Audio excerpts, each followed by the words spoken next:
আলাইকুম। কি অবস্থা? আপনার সবাই কেমন আছেন?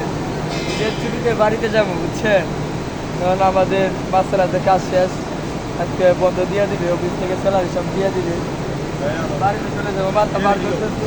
এই কাকা, আব্বা যান, সেলাই মেশিন লো, আমার একটা ছেলে আছে, এই যে আমাদের আব্বু আজান, 23 তারিখে বাড়ি যাইবো। চিন্তা করে 23 তারিখে বাড়িতে যাইলো, মানে টিকিট কাটে না, সে বাড়ি যাইলো। এখন বাধ্যতামূলক যাইতে পারে না আমাদের অফিসে। এই যে মনে করেন 24 তারিখে খোলা, কি আর করা, 5 টাকা কাটবে, তেলে টিকিট সস্তা, টিকাতে টিকিট কাটবে, 5,000 টাকা বেশি লাগবে, সস্তা টিকিট কাটবে। অপারেটার বলছে একটাও নাই।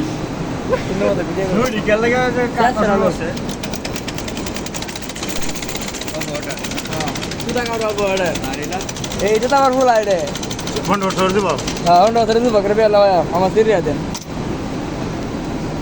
এই তো হাই দেন, বুঝলা না শুরু হবে, হ্যাঁ বুঝলা না এডি বড় ভিডিও এর গেটআপ করা এই যে দূর বড় এটা এটা স্মৃতি বানাই দিলে স্মৃতি এই যে আমাদের মাসুম ভাই, স্মৃতি রাখতাছি।